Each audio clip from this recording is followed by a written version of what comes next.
और आज जो हम पढ़ने जा रहे हैं वो इंग्लिश 1123 ओ लेवल्स का स्टार ऑफ द शो है, जिसको मैं कहता हूँ प्यार से sentence structure.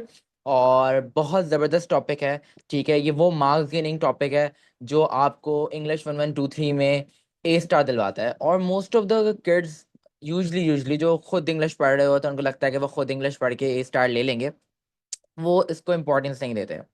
And honestly speaking, examiner अपनी हर एग्जामिनर रिपोर्ट में, हर मार्क्स स्कीम में ये वाली बात कहता है, perfect sentence structure, have used complex sentences.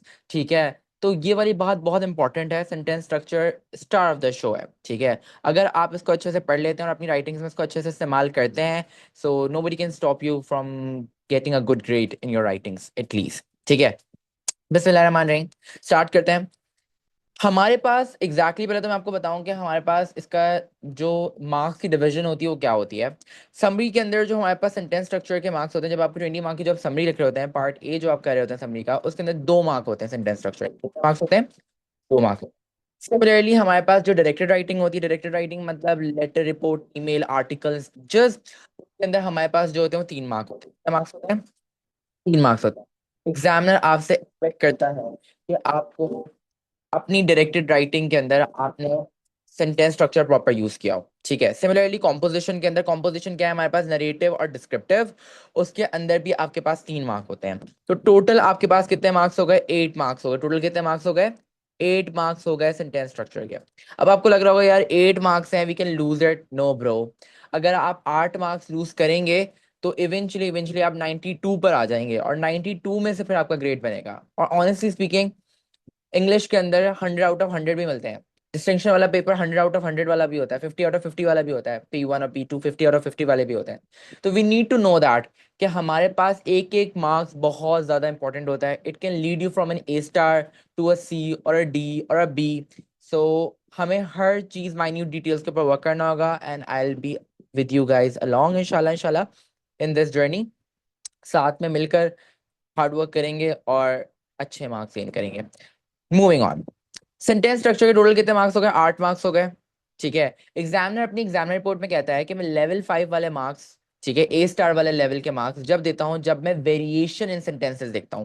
What do you mean by variation in sentences? Variation sentences का मतलब होता है कि वो सिंपल सेंटेंसेस भी आपसे एक्सपेक्ट करता है, कंपाउंड सेंटेंसेस भी आपसे एक्सपेक्ट करता है, कॉम्प्लेक्स सेंटेंसेस भी आपसे एक्सपेक्ट करता है, कंपाउंड कॉम्प्लेक्स सेंटेंसेस भी आपसे एक्सपेक्ट करता है।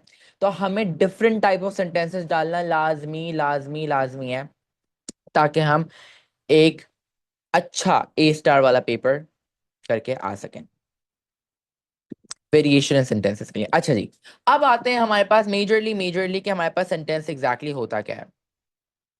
सेंटेंस एग्जैक्टली होता क्या है? पहले मैं इसको इरेज कर दूं।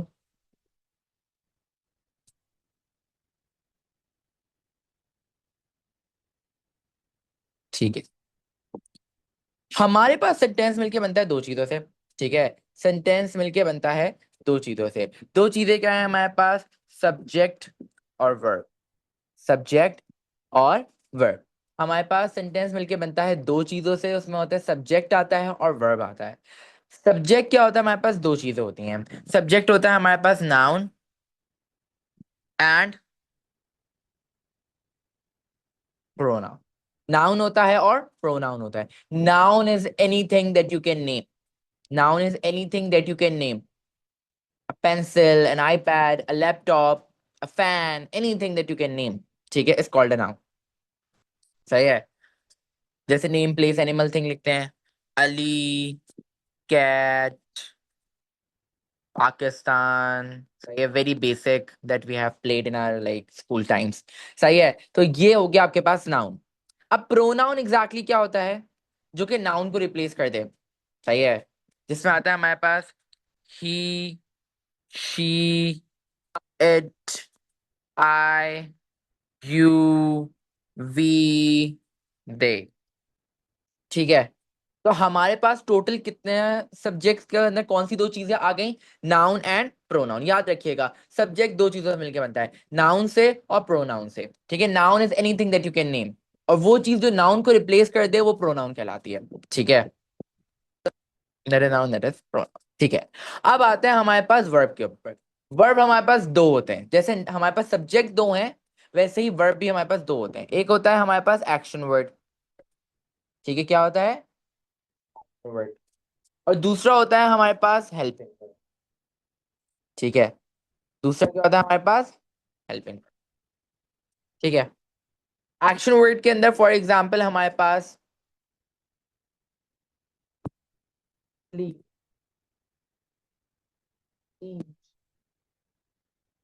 मेक,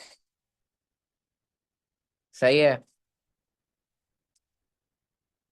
और भी बहुत सारे, मतलब जो जो आपके दिमाग में आ रहे हैं एक्शन वर्ड, ईट, स्लीप, ईट, मेक, एक्ट, एनी, ठीक है, जो भी एक्शन वर्ड है। कभी कभी हमारे दिमाग में ये भी आता है ना, देखो एक्टिंग, स्लीपिंग, ईटिंग, मेकिंग, ये भी तो हमारे पास एक्शन वर्ड होने चाहिए। No bro, these are not action words, ये एक्शन वर्ड्स नहीं होते, बल्कि ये क्या होते हैं हमारे पास, जेरेंड होते हैं। क्या होते हैं हमारे पास, ये जेरेंड होते हैं, ठीक है। ये हमारे पास वर्ब में नहीं आते, सही है। जो आईएनजी फॉर्म होती है हमारे पास वर्ब की, वो पार्टिसिपल कहलाती है या फिर जेरेंड कहलाती है। वो कभी भी हमारे पास वर्ब नहीं कहलाती, वो कभी भी हमारे पास वर्ब नहीं कहलाती। तो ये चीज याद रखना आपने जरूरी है। ईटिंग, मेकिंग, एक्टिंग, जो भी है, ये सारे आईएनजी फॉर्म ऑफ वर्ब जो होते हैं वो हमारे पास एक्शन वर्ड नहीं होते। दीज आर लाइक जेरेंट्स, सही है। और जेरेंट्स जो होते हैं उसको हमें इतना डिटेल में पढ़ने की जरूरत नहीं है, ठीक है। तो जेरेंट जो होते हैं वो हमारे पास आईएनजी फॉर्म ऑफ वर्ब होते हैं। बाकी जो होते हैं हमारे पास जिनके साथ आईएनजी नहीं लगा होता वो एक्शन वर्ड होते हैं, तो वो हमारे पास वर्ब कंसीडर किए जाते हैं। इनके लिए यूजली टीचर्स ये बताते हैं कि अगर आपको वर्ब समझ में नहीं आ रहा कि ये वर्ब है कि नहीं है, तो आप उनके आगे टू लगा के देख लो। To sleep, to eat, to make, to act, सही है। हम जब इसको बोल रहे हैं तो हमें ये सेन लग रहा है, सही है, बोलते हुए सेन लग रहा है। लेकिन अगर हम to acting, to sleeping, to making, कभी आपने सुना है, इट लुक्स वेरी ऑब्नॉक्शियस वाले से इट, राइट। तो ये चीज याद रखना जरूरी है। एक्शन वर्ड कौन सा होता है हमारे पास, जिसका आईएनजी नहीं लगा हुआ होता, और कोई भी आप काम कर रहे हो जिसका अगर आप टू लगा के देख रहे हो और वो आपको प्रॉपर लग रहा है बोलते हुए, तो that is an action word, that is a verb, ठीक है। फिर आते हैं हमारे पास हेल्पिंग वर्ड। हेल्पिंग वर्ड में आता है हमारे पास is, am, are, was, were, has, have, had, ये सारे हमारे पास क्या आ गए, हेल्पिंग वर्ब आ गए, ठीक है। अगर आपके एक सेंटेंस के अंदर नाउन मौजूद है या प्रोनाउन मौजूद है, ठीक है, तो सब्जेक्ट आ जाएगा। नाउन मौजूद है या प्रोनाउन मौजूद है, तो समझो सब्जेक्ट आ गया, ठीक है। बिकॉज नाउन और प्रोनाउन जो है वो दोनों ही सब्जेक्ट कंसीडर किए जाते हैं। अगर आपके सेंटेंस में नाउन है या प्रोनाउन है, इसका मतलब आपके सेंटेंस में सब्जेक्ट तो मौजूद है, ठीक है। वर्ब क्या होता है हमारे पास, अगर आपके पास एक्शन वर्ड मौजूद है कोई, ठीक है, कोई एक्शन वर्ड मौजूद है, या फिर आपके पास कोई हेल्पिंग वर्ड मौजूद है, is, am, are, was, were, has, have, had मौजूद है, is, am, are, was, were, has, have, had मौजूद है, ठीक है। इनमें से कोई सी भी चीज मौजूद है तो समझ जाओ तुम्हारे पास वर्ब मौजूद है। एक्शन वर्ड मौजूद है या फिर हेल्पिंग वर्ड मौजूद है, समझ जाओ तुम्हारे पास वर्ब मौजूद है। और आपके पास एक सेंटेंस में दो चीजें होना जरूरी है। कौन सी दो चीजें होना जरूरी है, सब्जेक्ट एंड वर्ब। सब्जेक्ट क्या है, नाउन और प्रोनाउन। वर्ब क्या है हमारे पास, एक्शन वर्ड और हेल्पिंग वर्ब, याद रखिएगा ये चीज। फॉर एग्जाम्पल मैं बोलता हूँ माई बेस्ट फ्रेंड, सही है, माई बेस्ट फ्रेंड, ये सब्जेक्ट हो गया। क्यों, बिकॉज में कोई वर्ब नहीं है, सही है, बिकॉज इसके अंदर कोई वर्ब नहीं है। सिमिलरली अगर मैं बोलता हूँ शी इज स्लीपिंग, तो शी सब्जेक्ट है, ठीक है, because it is a pronoun.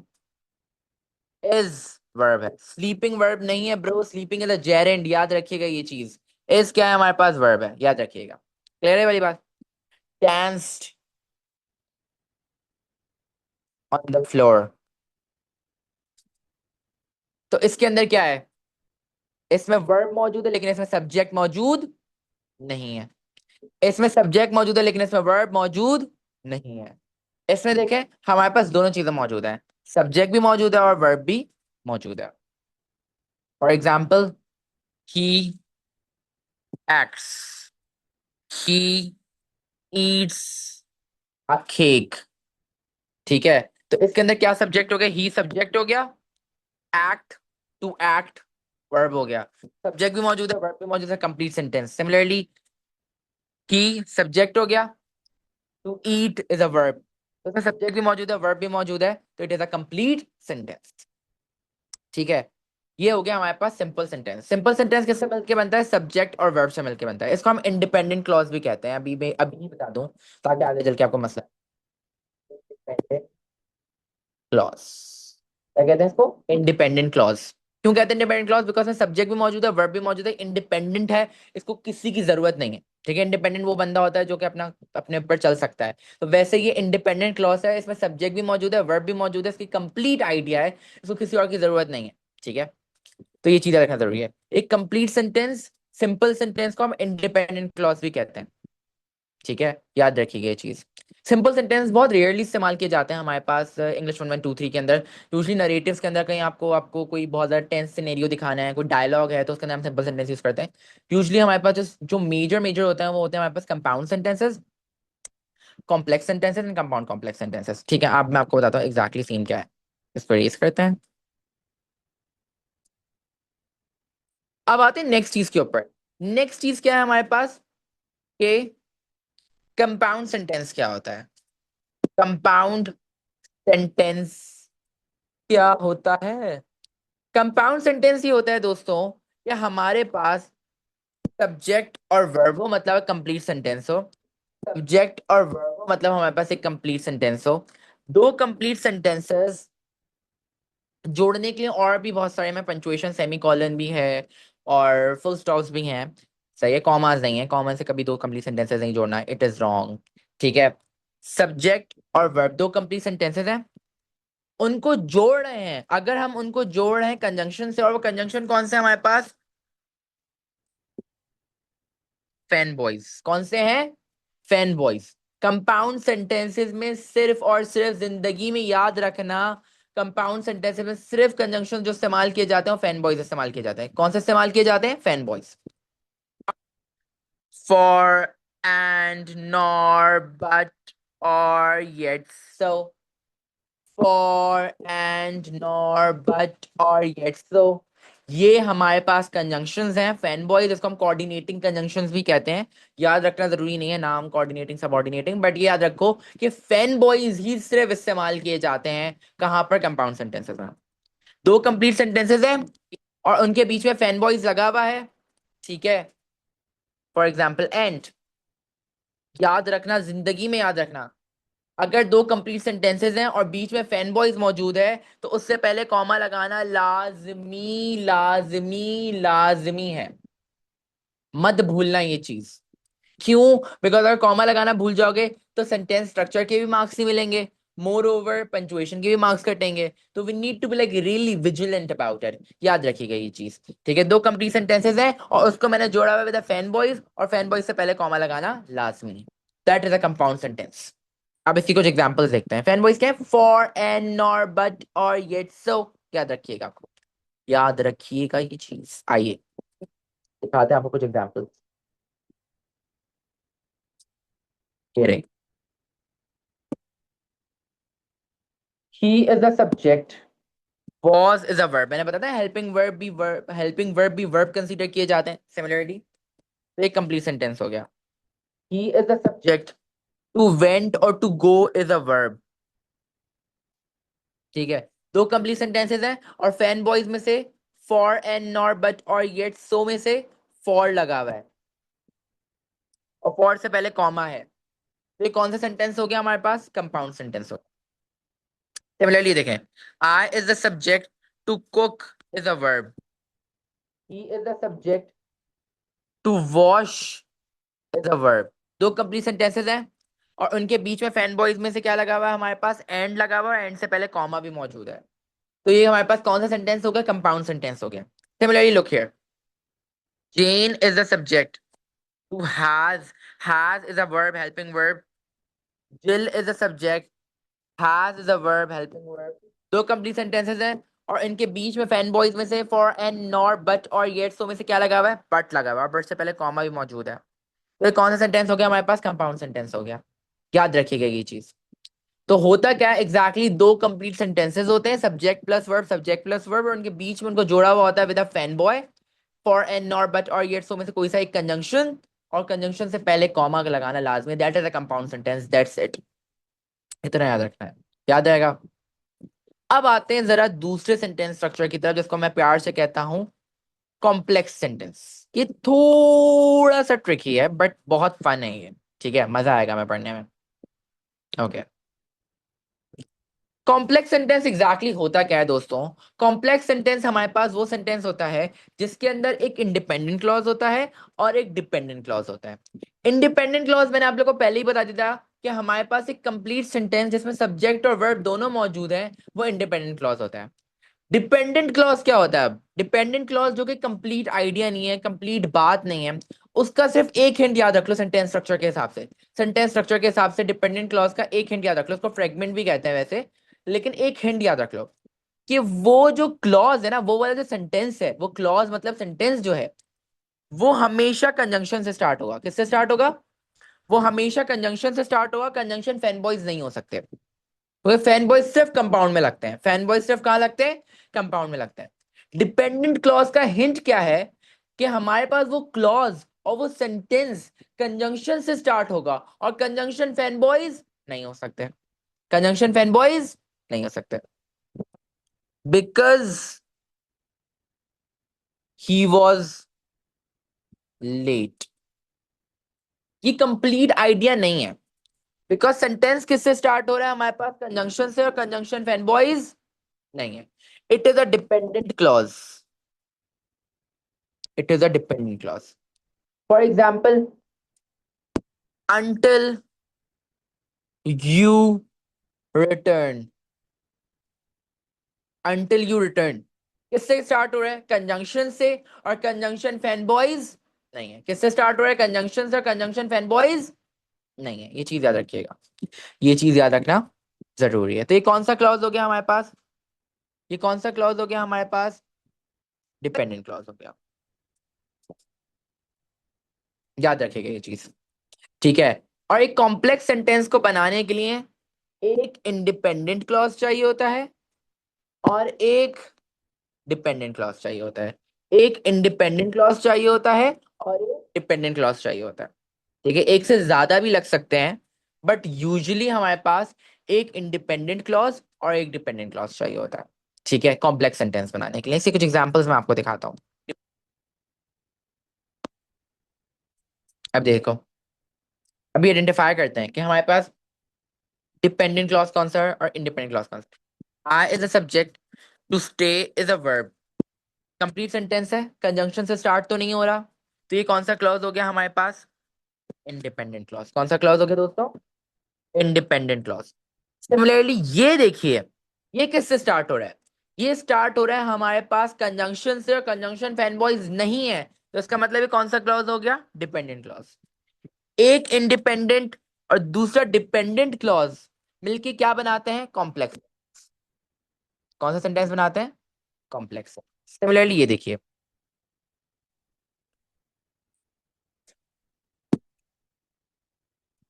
I is the subject, to wait is a verb. Complete sentence हो गया, ये इंडिपेंडेंट क्लॉज हो गया। अंटिल यू रिटर्न कैसे स्टार्ट हो रहा है? कंजंक्शन से, कंजंक्शन फैन बॉयज नहीं है, तो ये कौन सा क्लॉज हो गया हमारे पास? डिपेंडेंट क्लॉज हो गया। ये इंडिपेंडेंट और ये डिपेंडेंट मिलके कौन से सेंटेंस बनाते हैं? कॉम्प्लेक्स सेंटेंस बनाते हैं। कौन से सेंटेंस स्ट्रक्चर बनाते हैं? कॉम्प्लेक्स सेंटेंस स्ट्रक्चर बनाते हैं, याद रखिएगा। अब एक आयरनी सुने।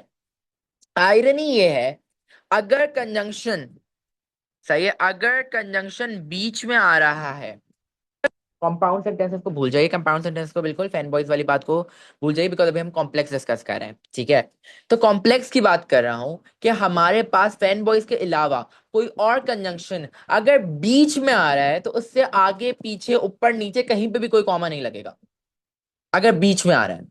लेकिन अगर, लेकिन अगर वो स्टार्ट में आ रहा है, तो इसका मतलब डिपेंडेंट क्लॉज शुरू में आ गया। इसका मतलब डिपेंडेंट क्लॉज शुरू में आ गया। जैसे दो is a conjunction, if is a conjunction, dependent clause शुरू में आ गया। जहां वो डिपेंडेंट क्लॉज खत्म होगा ना, और इंडिपेंडेंट क्लॉज स्टार्ट होगा, जहां वो डिपेंडेंट क्लॉज खत्म होगा और इंडिपेंडेंट क्लॉज स्टार्ट होगा, तो दोस्तों उससे पहले कॉमा लगेगा। डिपेंडेंट क्लॉज खत्म होने के फौरन बाद कॉमा लगेगा, और इंडिपेंडेंट स्टार्ट होने से पहले कॉमा लगेगा। मुझे कैसे चलेगा इंडिपेंडेंट स्टार्ट होने वाला है? बिकॉज आपके पास सब्जेक्ट आ जाएगा। क्या आ जाएगा? सब्जेक्ट आ जाएगा। जैसे ही सब्जेक्ट आ गया समझ जाओ कि इंडिपेंडेंट क्लॉज शुरू होने वाला है। ठीक है। और उससे पहले, सब्जेक्ट से पहले क्या लगा दोगे? कॉमा लगा दो। सब्जेक्ट से पहले क्या लगा दोगे? कॉमा लगा दोगे। ठीक है, ये चीज याद रखना जरूरी है। अगर हमारा सेंटेंस डिपेंडेंट क्लॉज से स्टार्ट होता है, मतलब कंजंक्शन से स्टार्ट होता है, तो जहां पर वो डिपेंडेंट क्लॉज खत्म होता है उसके फौरन बाद कॉमा लगेगा। इंडिपेंडेंट क्लॉज स्टार्ट होने से पहले और डिपेंडेंट क्लॉज खत्म होने के बाद कॉमा लाजमी लाजमी लगेगा। मुझे कैसे पता चलेगा कि इंडिपेंडेंट क्लॉज स्टार्ट होने वाला है? याद रखना, सब्जेक्ट आ जाता है, सब्जेक्ट से पहले आप कॉमा लगा दो। इस तरह से आपने ये चीज याद रखना जरूरी है। देखिए मैंने कहाँ कॉमा लगाया है, ये देखो, सब्जेक्ट से पहले, सब्जेक्ट से पहले। मुझे, मैंने क्यों लगाया कॉमा? बिकॉज ये डिपेंडेंट क्लॉज शुरू में आया था। अगर डिपेंडेंट क्लॉज बाद में आ रहा है तो कोई कॉमा लगाने की जरूरत नहीं है, लेकिन डिपेंडेंट क्लॉज अगर शुरू में आ रहा है तो जहां पे वो डिपेंडेंट क्लॉज खत्म हो रहा है उसके फौरन बाद कॉमा लगेगा। क्लियर है वाली बात? कोई मसला मसाइल? चलो सीख लें। It was a complex structure. I hope समझ में आया होगा। अभी मैं इसकी एक एक्सरसाइज भी करवाऊंगा ताकि आपको और डिटेल में आइडिया हो जाए। अब आते हैं जरा मेजर चीज के ऊपर। मैं चाहता हूं कि आप लोग ये वाला सेंटेंस स्ट्रक्चर एक दो दफा तो इस्तेमाल करें, एटलीस्ट दो दफा तो अपनी राइटिंग्स में इस्तेमाल करें ही करें। ठीक है। अगर आप कंपाउंड कॉम्प्लेक्स सेंटेंसेस इस्तेमाल करो तो अपनी राइटिंग के अंदर, तो आप एग्जामिनर को इम्प्रेस कर लेते हैं बहुत ज्यादा। ठीक है। अब आप, दुनिया को इम्प्रेस करने के लिए हमें क्या क्या करना पड़ता है? सेंटेंस स्ट्रक्चर पढ़ रहे हैं, देखो, यही दिन देखना रह गया था, मजाक कर रहा हूँ। अच्छा जी। अब कंपाउंड कॉम्प्लेक्स सेंटेंसेस में क्या होता है दोस्तों? कंपाउंड कॉम्प्लेक्स सेंटेंसेस में ये होता है कि हमारे पास एक डिपेंडेंट क्लॉज होता है और दो इंडिपेंडेंट क्लॉज होते हैं। एक डिपेंडेंट क्लॉज होता है और दो इंडिपेंडेंट क्लॉज होते हैं। डिपेंडेंट क्लॉज कौन सा है? जो कि कंजंक्शन से स्टार्ट होगा, जो कि कंजंक्शन से स्टार्ट होगा। और usually most of the time हमारे पास compound complex sentences dependent clause से ही स्टार्ट हो रहे होते हैं, मतलब कंजंक्शन से ही स्टार्ट हो रहे होते हैं। ठीक है। एक डिपेंडेंट, दो इंडिपेंडेंट। दो इंडिपेंडेंट का मतलब क्या है? दो कंप्लीट सेंटेंसेस, मतलब it has a subject and it has a verb, और वो कंजंक्शन से स्टार्ट नहीं हो रहे। अब देखो, because the flight was delayed, dependent sentence, dependent clause, because वो कंजंक्शन से स्टार्ट हो रहा है, कंजंक्शन फैन बॉयज नहीं है। सारा मिस्टर कनेक्शन, मतलब सारा है मिस्टर कनेक्टिंग फ्लाइट। ठीक है। Sarah is a subject, to miss is a verb, is a complete sentence. And she had to sleep at the airport. She is the subject, had is the verb. या to sleep is the verb. Both are considered as a verb, जो भी आपको सही लगे। ठीक है। समझ आ गई वाली बात? दो कंप्लीट सेंटेंसेस हैं, मतलब दो इंडिपेंडेंट और एक डिपेंडेंट, बिकॉज वो कंजंक्शन से स्टार्ट हो रहा है। ठीक है, याद रखना ये चीज। अब देखो, कंजंक्शन से स्टार्ट हो रहा है, खत्म हो गया, मुझे पता चल गया सब्जेक्ट आ गया, तो इससे पहले मैंने यहाँ पे क्या लगाया हुआ है? इससे पहले मैंने यहाँ पे क्या लगाया हुआ है? कॉमा लगाया हुआ है। नजर आ रहा है कॉमा? ये कॉमा है। क्यों है कॉमा? बिकॉज हमारे पास जो डिपेंडेंट क्लॉज है वो शुरू में आ रहा है, और जहां पर वो खत्म हो रहा है तो उसके बाद कॉमा लगाना लाजमी है। सब्जेक्ट से पहले कॉमा लाजमी लगेगा, जैसे सारा से पहले मैंने कॉमा यहाँ पर लगाया। ये हो गया हमारे पास एक तरीके का, ये हो गया कॉम्प्लेक्स सेंटेंस यहाँ तक। अब यहाँ से लेके, सारा से लेके एयरपोर्ट तक देखें, दो कंप्लीट सेंटेंसेस है, और किससे जुड़े हुए? फैन बॉयज से। और फैन बॉयज से पहले क्या है हमारे पास? कॉमा है। किससे जुड़े हुए? फैन बॉयज से। और फैन बॉयज से हमारे पास पहले क्या है? कॉमा है। मतलब ये हमारे पास कौन सेंटेंस हो गया? Compound sentence. इसके अंदर दोनों सेंटेंस स्ट्रक्चर आ रहे हैं, कॉम्प्लेक्स भी आ रहा है और कंपाउंड भी आ रहा है। और हिंट क्या है इसके अंदर? एक डिपेंडेंट क्लॉज होगा और दो इंडिपेंडेंट क्लॉज होंगे। ये देखो, एक मेरे पास डिपेंडेंट क्लॉज आ गया, दो मेरे पास इंडिपेंडेंट क्लॉज आ गए। ठीक है। और यहां से लेके यहां तक मेरे पास कौन सा सेंटेंस स्ट्रक्चर है? कॉम्प्लेक्स। और यहां से लेके यहां तक मेरे पास कौन सा सेंटेंस स्ट्रक्चर है? कंपाउंड। तो कॉम्प्लेक्स सेंटेंसेस भी है, कंपाउंड सेंटेंस भी है, दोनों को मिला के हमने कौन सा सेंटेंस स्ट्रक्चर बना दिया? Compound complex sentence. इसकी एक और एग्जांपल देखते हैं। Although she loves the ocean. Although is a conjunction and that is not a fanboys. So eventually it is a dependent clause. Jenna is a subject. To swim is a verb. She is a subject, to stay is a verb. दो complete sentences हैं, सही है। तो मेरे पास कितने independent clauses हो गए? दो। एक डिपेंडेंट क्लॉज और दो इंडिपेंडेंट क्लॉजेस हो गए एज यूजुअल, ठीक है। तो इवेंचुअली कौन सा सेंटेंस स्ट्रक्चर हो गया? कंपाउंड कॉम्प्लेक्स सेंटेंस स्ट्रक्चर हो गया। और यहां से लेके देखें, यहां से लेके यहां तक कौन सा सेंटेंस स्ट्रक्चर है? यहां से लेके यहां तक कौन सा सेंटेंस स्ट्रक्चर है? कॉम्प्लेक्स। क्यों? बिकॉज एक डिपेंडेंट क्लॉज है, दूसरा इंडिपेंडेंट क्लॉज है, और बीच में कॉमा लगा हुआ है किससे पहले? सब्जेक्ट से पहले। It is a complex sentence. अब यहां से लेके जैना से लेके बीच तक देखें, दो कंप्लीट सेंटेंसेस हैं। और किससे जुड़े हुए? फैन बॉयज के सो से जुड़े हुए हैं, और सो से पहले कॉमा है, तो कौन सा सेंटेंस स्ट्रक्चर हो गया? कंपाउंड। तो कॉम्प्लेक्स भी मौजूद है, कंपाउंड भी मौजूद है, तो मिलके क्या बना रहे हैं? कंपाउंड कॉम्प्लेक्स सेंटेंस बना रहे हैं। याद रहेगी ये वाली बात? एक और एग्जांपल देखते हैं। किससे स्टार्ट हो रहा है? डिपेंडेंट क्लॉज से। क्यों? बिकॉज ये कंजंक्शन से स्टार्ट हो रहा है, कंजंक्शन फैन बॉयज नहीं है, तो it is a dependent clause. You is a subject, to grab is a verb. You is a subject, to wait is a verb. दो कंप्लीट सेंटेंसेस हो गए, दो कंप्लीट सेंटेंसेस हो गए, ठीक है। तो मतलब दो इंडिपेंडेंट क्लॉजेस हो गए, एक डिपेंडेंट क्लॉज आ गया, दो इंडिपेंडेंट क्लॉज आ गए, ठीक है। अब मैं आपको दिखाता हूँ कॉम्प्लेक्स और कंपाउंड। यहां से लेके यहां तक देखें, एक डिपेंडेंट क्लॉज, एक इंडिपेंडेंट क्लॉज, बीच में कॉमा है सब्जेक्ट से पहले, कॉम्प्लेक्स सेंटेंस। अब यहां से लेके यहां तक देखें, दो कंप्लीट सेंटेंसेस हैं, और फैन बॉयज में से बट से जुड़े हुए हैं, और बट से पहले कॉमा है, तो कौन सा सेंटेंस हो गया? और कंपाउंड और कॉम्प्लेक्स मिलके कौन सा सेंटेंस स्ट्रक्चर बना रहे हैं? Compound complex sentence. याद रखिएगा, ये बहुत फन सेंटेंस स्ट्रक्चर है। आई होप आपको समझ में आया होगा। अभी तक हमने क्या डिस्कस किया कि इंग्लिश 1 1 2 3 के अंदर सेंटेंस स्ट्रक्चर कितने मार्क्स होते हैं? टोटल 8 मार्क्स होते हैं। टोटल कितने मार्क्स होते हैं? 8 मार्क्स होते हैं। 2 मार्क आपकी समरी में, 3 मार्क आपके कॉम्पोजिशन में, 3 मार्क आपकी डायरेक्टेड राइटिंग के अंदर। अगर आप ये सेंटेंस की वेरिएशन दिखाते हैं अपनी राइटिंग्स के अंदर, तो examiner give you the level of level 5, which is an A star level. सही है, तो ये याद रखना जरूरी है।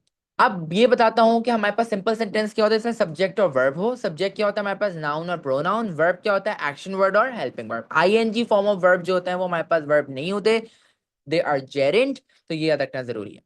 फिर आता है कंपाउंड सेंटेंस। कंपाउंड सेंटेंस क्या होता है? दो complete sentences, subject plus verb, subject plus verb, और उनके बीच में फैन बॉयज लगा हुआ है। फैन बॉयज मतलब for, and, nor, but or yet, सो लगा हुआ है, कोई सा एक कंजंक्शन उसमें से लगा हुआ है, और उससे पहले कॉमा मौजूद है, तो कंपाउंड सेंटेंस है। कॉम्प्लेक्स सेंटेंस क्या होता है? हमारे पास एक डिपेंडेंट क्लॉज होता है और एक इंडिपेंडेंट क्लॉज होता है। डिपेंडेंट क्लॉज का हिंट मैंने आप लोग को बताया कि वो कंजंक्शन से स्टार्ट होगा हमेशा, और कंजंक्शन फैन बॉयज नहीं होंगे, ठीक है। कंजंक्शन फैन बॉयज नहीं होंगे, याद रखिएगा ये चीज। कंजंक्शन फैन बॉयज नहीं होंगे। और इंडिपेंडेंट क्लॉज कौन सा होता है? Simple sentence, subject plus verb. अगर एक डिपेंडेंट है और एक इंडिपेंडेंट क्लॉज है, ठीक है, और वो जुड़े हुए हैं आपस में, तो वो कॉम्प्लेक्स सेंटेंस है। ये चीज याद रखिएगा। और कंपाउंड कॉम्प्लेक्स सेंटेंस का हिंट क्या है? कि एक डिपेंडेंट होगा और दो इंडिपेंडेंट क्लॉजेस होंगे। एक डिपेंडेंट मतलब एक कंजंक्शन से स्टार्ट होने वाला सेंटेंस होगा, जो कि फैन बॉयज नहीं हुआ कंजंक्शन, उससे स्टार्ट होने वाला सेंटेंस होगा। और दो हमारे पास कंप्लीट सेंटेंसेस होंगे, सब्जेक्ट प्लस वर्ब वाले। मतलब एक डिपेंडेंट क्लॉज और दो इंडिपेंडेंट क्लॉज मिलकर क्या बनाएंगे? कंपाउंड कॉम्प्लेक्स सेंटेंस बनाएंगे। याद रखिएगा ये चीज। और कॉमा की प्लेसमेंट मैंने आप लोग को बताई। अगर हमारे पास कंजंक्शन से स्टार्ट हो रहा है सेंटेंस, मतलब हमारे पास जो है डिपेंडेंट क्लॉज शुरू में आ रहा है, तो डिपेंडेंट क्लॉज जहां पर खत्म होगा उसके फौरन बाद कॉमा लगाना लाजमी है। दो जगह कॉमा लगाए, जहां पर डिपेंड, अगर हमारे पास सेंटेंस स्टार्ट ही कंजंक्शन से हो रहा है, ठीक है, अगर सेंटेंस स्टार्ट ही कंजंक्शन से हो रहा है, तो जहां पर वो डिपेंडेंट क्लॉज खत्म हो रहा है, कंजंक्शन वाला सेंटेंस खत्म हो रहा है, उसके बाद कॉमा लगेगा, ठीक है। और दूसरी जगह कहाँ लगता है? फैन बॉयज से पहले। दूसरी जगह कहाँ लगता है? फैन बॉयज से पहले। याद रखिएगा ये चीज।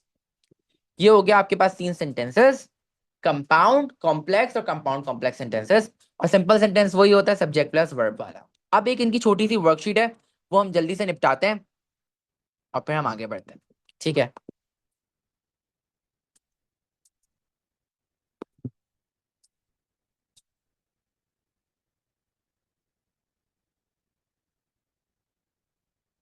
और ये मैं पहले से हुआ है, मैं इस कर दूं, ठीक है। जल्दी से। ऑलराइट गाइस, अब हमारे पास क्या है? The fluffy white cat. The fluffy white cat is a subject, to nap is a verb. उसके अलावा कोई सब्जेक्ट और वर्ब नजर आ रहा है आपको यहाँ पे? नहीं। ठीक है, तो इवेंचुअली एक सब्जेक्ट और एक वर्ब है, तो सिंपल सेंटेंस हो गया। नीचे देखें, ऑल्दो से स्टार्ट हो रहा है। ऑल्दो इज अ कंजंक्शन जो कि फैन बॉयज नहीं है, तो it is a dependent clause. ठीक है, और जहां पे डिपेंडेंट क्लॉज खत्म हो रहा है उसके बाद कॉमा है। The party guest kept dancing. ठीक है, the party guest is a subject, to kept is a verb. ठीक है, the DJ is a subject, to keep or to kept is a verb. दो कंप्लीट सेंटेंसेस हैं, उनके बीच में fan boys में से एंड लगा हुआ है। मतलब एक डिपेंडेंट और दो इंडिपेंडेंट क्लॉजेस हैं, तो इसका मतलब ये कौन सा सेंटेंस हो गया हमारे पास? कंपाउंड कॉम्प्लेक्स हो गया। क्यों हो गया कंपाउंड कॉम्प्लेक्स? बिकॉज यहां से देखें यहां तक देखें, हमारे पास कौन सा है? कॉम्प्लेक्स। और यहां से लेके यहां तक देखें तो हमारे पास कौन सा है? कंपाउंड। तो इवेंचुअली दोनों ने मिलकर क्या बना दिया? Compound complex. और एक मेजर हिंट ये है कि एक डिपेंडेंट क्लॉज है और दो इंडिपेंडेंट क्लॉजेस हैं, जो कि मिलकर क्या बना रहे हैं? उसको कंपाउंड कॉम्प्लेक्स बना रहे हैं। ठीक है, याद रखिएगा ये चीज।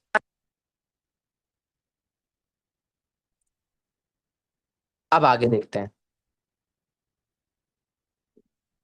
You is the subject, to order is a verb. ठीक है, you is a subject, to try is a verb. दो कंप्लीट सेंटेंसेस हैं, दो इंडिपेंडेंट क्लॉजेस हैं, और fan boys for and nor but or yet so में से और से जुड़े हुए हैं, और से पहले कॉमा है, तो कौन सा सेंटेंस स्ट्रक्चर हो गया ये? कंपाउंड। कौन सा हो गया? कंपाउंड। याद रखिएगा। When the bell rang, when while विल्स, ये सारे हमारे पास कंजंक्शन होते हैं, तो याद रखना जरूरी है। तो वैन से स्टार्ट हो रहा है, और obviously it is a dependent clause, because conjunction से स्टार्ट हो रहा है, कंजंक्शन फैन बॉयज नहीं है। ठीक है, फिर उसके बाद कॉमा आ रहा है जहां पे डिपेंडेंट क्लॉज खत्म हो रहा है। The student is a subject, to pack is a verb. Complete sentence है। तो हमारे पास क्या हो गया? एक डिपेंडेंट क्लॉज हो गया और एक इंडिपेंडेंट क्लॉज हो गया। मैंने बताया था एक डिपेंडेंट और एक इंडिपेंडेंट मिलके क्या बनाते हैं हमारे पास? कॉम्प्लेक्स सेंटेंस बनाते हैं। कौन सा सेंटेंस बनाते हैं? कॉम्प्लेक्स। सिमिलरली ये देखिए, James is a subject, to buy is a verb. ठीक है, ही इज अ सब्जेक्ट, सही है, to have is a verb. दो कंप्लीट सेंटेंसेस हैं, और फैन बॉयज में से किससे जुड़े हुए हैं? बट से जुड़े हुए हैं, और बट से पहले कॉमा लगाया हुआ है, तो it is a compound sentence. Similarly, the hikers is a subject. To reach is a verb. सही है। और ये देखें, ये क्या है हमारे पास? सेंटेंस स्टार्ट हो रहा है कंजंक्शन से, लेकिन कंजंक्शन फैन बॉयज नहीं है, तो उसका मतलब कौन सा क्लॉज हो गया हमारे पास? डिपेंडेंट। एक इंडिपेंडेंट है और दूसरा डिपेंडेंट है, तो ये क्या कहलाएगा? कॉम्प्लेक्स सेंटेंस कहलाएगा। इधर कॉमा क्यों नहीं लगाया? अगर हमारे पास फैन बॉयज के अलावा कोई और कंजंक्शन बीच में आता है, तो उससे पहले कॉमा नहीं लगेगा। लेकिन अगर वो शुरू में आता है, तो जहां पर वो सेंटेंस खत्म होगा उसके बाद कॉमा लगाना लाजमी है। मुझे कैसे चलेगा सेंटेंस खत्म हो गया? बिकॉज दूसरा सब्जेक्ट आ जाएगा। जैसे यहां पर देखें, हमारे पास दी स्टूडेंट्स आ गए, और इससे पहले मैंने कॉमा लगाया, बिकॉज मुझे पता चल गया कि ये वाला डिपेंडेंट क्लॉज यहाँ खत्म हो गया, बिकॉज उसके बाद दूसरा सब्जेक्ट आ चुका है, और सब्जेक्ट क्या? स्टूडेंट्स। क्लियर है ये वाली बात? तो उससे पहले मैंने कॉमा लगाया हुआ है यहाँ पर last. The package is subject, to arrive is a verb. I is a subject, to open is a verb. दो कंप्लीट सेंटेंसेस हैं, और किससे जुड़े हुए हैं? पेन बॉयज में से बट से जुड़े हुए हैं। बट से पहले मैंने कॉमा लगाया हुआ है, तो obviously it is a compound sentence. अब ये देखिए, since is a conjunction and that is not a fanboy, so which eventually it is a dependent clause. ये हमारे पास क्या है? एक डिपेंडेंट क्लॉज हो गया। ठीक है, और डिपेंडेंट क्लॉज जहां पे खत्म हो रहा है, बिकॉज दूसरा सब्जेक्ट आ गया, वी इज अ सब्जेक्ट, तो उससे पहले मैंने कॉमा लगा दिया। उसके बाद मेरे पास we is a subject, to set is a verb. We is a subject, to go is a verb. दो कंप्लीट सेंटेंसेस है, एक डिपेंडेंट क्लॉज है और दो इंडिपेंडेंट क्लॉज है। ठीक है, यहां से लेके यहां तक मेरे पास कौन सा सेंटेंस है? कॉम्प्लेक्स। और यहां से लेके यहां तक मेरे पास कौन सा है? कंपाउंड। और एक डिपेंडेंट और दो इंडिपेंडेंट क्लॉजेस हैं, तो इसका मतलब कौन सा सेंटेंस स्ट्रक्चर हो गया? Compound complex. कौन सा हो गया? Compound complex. आई होप समझ में आया होगा। अब ये देखें, थोड़ा सा इरेज करता हूँ ताकि मुझे थोड़ा सा लिखने का मौका मिले। अब यहाँ देखें, please the subject, to lose is a verb. ठीक है, अब याद रखो, ट्री एक सब्जेक्ट है, लूज करना भी एक वर्ब है, ग्रो करना भी एक वर्ब है। एक सब्जेक्ट है और दो वर्ब हैं, सही है, और बीच में एंड लगा हुआ है, सही है, उससे फर्क नहीं पड़ता। अगर हमारे पास एक सब्जेक्ट है और दो वर्ब हैं, ठीक है, उससे फर्क नहीं पड़ता। दो सब्जेक्ट हो जाए, एक वर्ब हो जाए, कोई फर्क नहीं पड़ता। जब तक सब्जेक्ट प्लस वर्ब और सब्जेक्ट मौजूद नहीं है और बीच में कोई कंजंक्शन नहीं है, शुरू में कोई कंजंक्शन नहीं है, तो वो सिंपल सेंटेंस ही रहेगा। एक सब्जेक्ट है और दो वर्ब हैं, इसको इसको हम कहते हैं कंपाउंड वर्ब। कंपाउंड वर्ब का मतलब होता है दो वर्ब एक साथ, ठीक है, और बीच में एंड लगा हुआ है। एंड से पहले कॉमा क्यों नहीं है? क्योंकि दो कंप्लीट सेंटेंसेस नहीं है। अगर सब्जेक्ट प्लस वर्ब है और फिर बीच में एंड है, तो उससे पहले कॉमा आएगा। यहाँ कॉमा नहीं आएगा, क्यों? बिकॉज दोनों जगह वर्ब है, दोनों जगह कंप्लीट सेंटेंसेस नहीं है। इधर देखो सब्जेक्ट और वर्ब है, लेकिन यहाँ पर सिर्फ वर्ब है और बीच में एंड लगा हुआ है, तो कॉमा एंड से पहले नहीं आएगा। और it is a simple sentence because एक सब्जेक्ट है और दो वर्ब है, तो it is a simple sentence. The teacher is the subject, to praise is a verb. ठीक है, अब यहां से लेके यहां तक देखो, ये हमारे पास हु भी एक कंजंक्शन है। हु भी हमारे पास एक कंजंक्शन है, हु भी हमारे पास एक कंजंक्शन है, और कंजंक्शन में फैन बॉयज नहीं है, तो इवेंचुअली हमारे पास क्या हो गया? ये हमारे पास हो गया कॉम्प्लेक्स सेंटेंस। ठीक है, याद रखिएगा ये चीज। और अब इफ यू कुक डिनर, सही है, इफ यू कुक डिनर हमारे पास सेंटेंस है, और वो किससे स्टार्ट हो रहा है? कंजंक्शन से। कंजंक्शन फैन बॉयज नहीं है, तो ये डिपेंडेंट क्लॉज है। I will wash the dishes, complete sentence है। सारा will dry them, complete sentence है, सही है। तो एक डिपेंडेंट, दो इंडिपेंडेंट क्लॉजेज हैं, और उनके बीच में हमारे पास क्या लगा हुआ है? कंजंक्शन लगा हुआ है। कंजंक्शन फैन बॉयज है, तो मतलब हमारे पास क्या हो गया? ये कंपाउंड कॉम्प्लेक्स सेंटेंस हो गया। कौन सा हो गया? कंपाउंड कॉम्प्लेक्स सेंटेंस हो गया। ठीक है, एक सेंटेंस से मैंने गलती की है, और वो लोग आपको आइडेंटिफाई करना जरूरी है, वो मैंने जानबूझ के की है। ठीक है, वो मैंने जानबूझ के किया ताकि आप लोग आइडेंटिफाई करें, मुझे चैट में बताएं। Dad is a subject, to grill is a verb. ठीक है, यहां से देखिए यहां तक देखो, वाइल हमारे पास क्या है? वाइल हमारे पास क्या है? वाइल हमारे पास कंजंक्शन है, और कंजंक्शन फैन बॉयज नहीं है, तो it is a dependent clause. तो एक इंडिपेंडेंट क्लॉज हो गया और दूसरा डिपेंडेंट क्लॉज हो गया, सही है। एक इंडिपेंडेंट क्लॉज हो गया और दूसरा हमारे पास क्या हो गया? डिपेंडेंट क्लॉज हो गया। तो कौन सा सेंटेंस बन गया हमारे पास? गलती मैंने कहाँ की थी दोस्तों, जल्दी से बताओ। सही पहचाने हो, सही पकड़े हैं, गुड जॉब। ठीक है, इनसेन, गुड गुड जॉब। ठीक है, अब देखो, यहां पर मसला क्या था कि हु तो चलो मैं कंजंक्शन कंसीडर कर लेता हूं, लेकिन यहां पर सब्जेक्ट और वर्ब कुछ एग्जिस्ट कर रहा है? No bro no. तो टीचर है सब्जेक्ट, टू प्रेज है वर्ब, लेकिन हमारे पास कोई और सब्जेक्ट और वर्ब नहीं नजर आ रहा। ठीक है, गेट को कंसीडर कर सकते हैं, चलो to get is a verb, सही है, to get is a verb consider कर सकते हैं, गेट को मैं वर्ब कंसीडर कर सकता हूँ। ठीक है, लेकिन स्टिल सब्जेक्ट नहीं है, तो it won't be considered as a complex sentence, it will be considered as a simple sentence. क्या कंसीडर किया जाएगा? सिंपल सेंटेंस कंसीडर किया जाएगा। क्लियर है वाली बात? कोई मसले मसाइल? ये था आज का हमारा सेंटेंस स्ट्रक्चर का टॉपिक। आई होप आप लोग को समझ में आया होगा। अगर कोई प्रॉब्लम है तो आप मुझे व्हाट्सएप पे मैसेज कर सकते हैं। मोर ओवर जो यूट्यूब वाले हैं वो मुझे कमेंट में बता सकते हैं। I will get back to you with all the details. और जिनको ये नोट्स चाहिए, ठीक है, वो भी मुझे मैसेज कर सकते हैं, कमेंट कर सकते हैं। I will get back to you, my team will get back to you इंशाल्लाह सून। ठीक है, see you guys in the next class. Good bye, अल्लाह हाफिज।